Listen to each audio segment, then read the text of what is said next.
Mama kwa family K Black Media. Abusia number 1 Nana appear mensa. Dodo na friends number 1.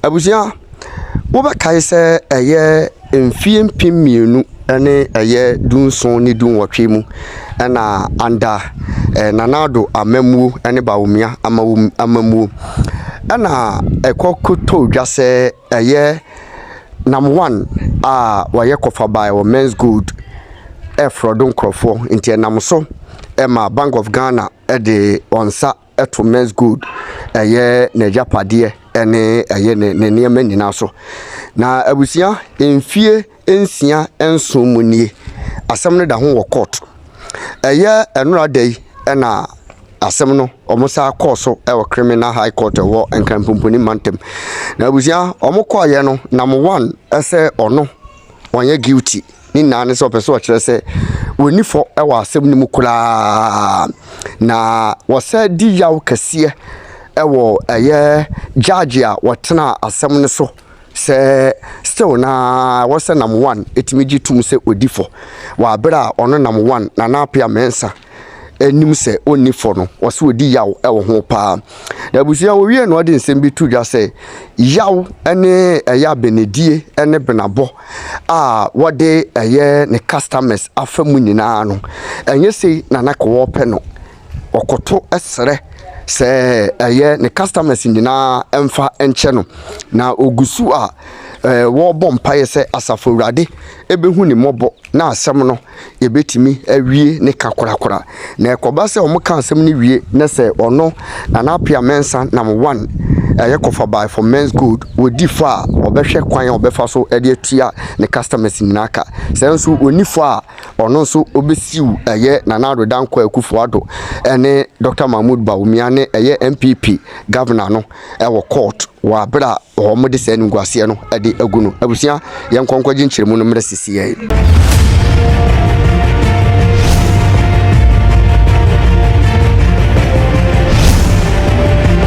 We thank the Republic for creating an enabling environment for us to be able to, go through the legal, process. We thank the security services for the security they have provided from then till now. I mean, it's been 6 years. So today, yes, we had some acquittal, we had some gains, we had some acquittal. And then I would say a huge chunk of it has been displaced, which is fine. We disagree, we very much disagree.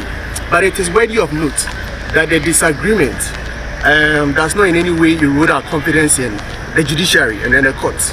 Yeah, so I mean, I would speak with the defense legal team, and then we would consider and then explore all necessary rights to redress, under the parameters of rule of law. So, I mean, it's a win for Ghana, it's a win for rule of law. We have always maintained that we are not guilty, and we still stand by that. And listening to the lengthy ruling, certain keywords were very, essential, and they were like consistent. So, for example, there were words like presumption, we presume, it appears, it looks like, it seems. What that tells me is that it's just like, viewing it from on the face value, right? And not necessarily going into the fact of the matter. So I wouldn't also want to go into the merit or the demerit of the matter, because this is just the prima facie, which is like looking at it on the face value. So, well, it could be a mirage, and this is just one, person sitting down looking at it. So yeah, once we disagree, the law permits, and we can always take it to, an appellate court or the legal remedies under, a legal dispensation can be exercised. And so we would go back to the drawing table, in an attempt to defend ourselves and then to affirm and then get a court to proclaim our innocence to the whole world.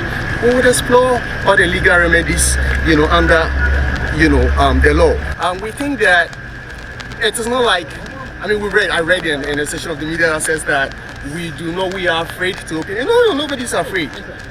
From 6 years, 7 years, we have been here. All right, we have subjected ourselves as law-abiding citizens to,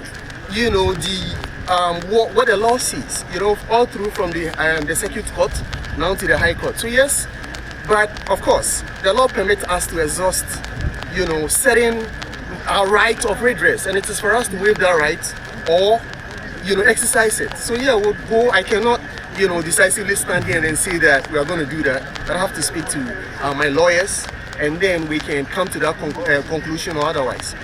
So I presume that the last 6-7 years have been very challenging. So when it becomes, if we exhaust all the legal remedies, I mean, of redress, and it becomes inevitable, right? It becomes inevitable that we need to open the defense. Right now, we are law-abiding citizens.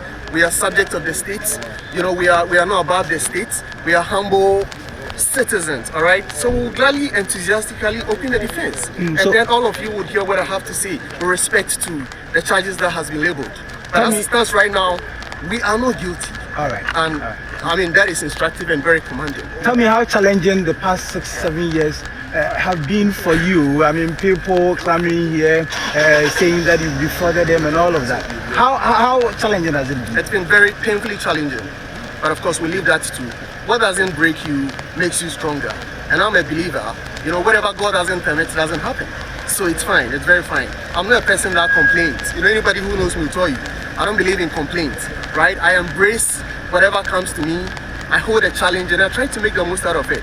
So that's precisely what we're going to do. In terms of payment, we are very happy. We've been constrained. Every company has liabilities. I mean, companies lose money all the time, right? So it breaks our hearts that people have had to suffer these unintended consequences. It breaks our hearts, right? But we are before a criminal court. And if you know what the criminal court establishment is about, it is not remedial court. It is a punitive court, a punitive and by extension a reformative court, right? So you come before a criminal court, you are not here to remedial, you are not here to remedy a situation by way of coming to pay debt. You are here, it is you against the state. So if they find you culpable, a punishment, a punitive sanction is imposed. So we are very happy. We want to exhaust this. Once we, by the grace of God and our firm belief in God Almighty, once we're able to exhaust this, then I believe we can, the state may decide to go to the civil court. And at that point, we'll be happy to, make the necessary payment, discharge our payment, obligations to our customers. I presume you feel for the customers who are suffering. We very much do. We very much do. But I mean, one thing has to lead to the other. We need to take off this albatross of criminal, liability off our back, and then we can look at it from a civil realm. Then when we go to the civil realm, it's between us and then those we transacted with. Then we can negotiate, all right, and find a middle ground, and then do the necessary payment and we leave. Because before the criminal court, if you are making payment, as you guys all will recall, we started making some payment to the Ghana Police Service, right? We needed them. We didn't make the payment to them, but we needed them to aid us, give us security to be able to make the payment. But that effort has been thwarted by this criminal, proceeding or prosecutions. Because before the criminal, when you are before a criminal, proceeding, if you are making payment, what are you making the payments to? Is it to mitigate the punishment that will be meted against you if you are found culpable? Is it to stop the prosecution? What is it for? Yeah, so we cannot make payments before a criminal court, right? So we thank you all for coming. It's been a very interesting journey. God bless everybody. God bless Ghana, and we hope and pray that God will make a way for us. So thank you so much.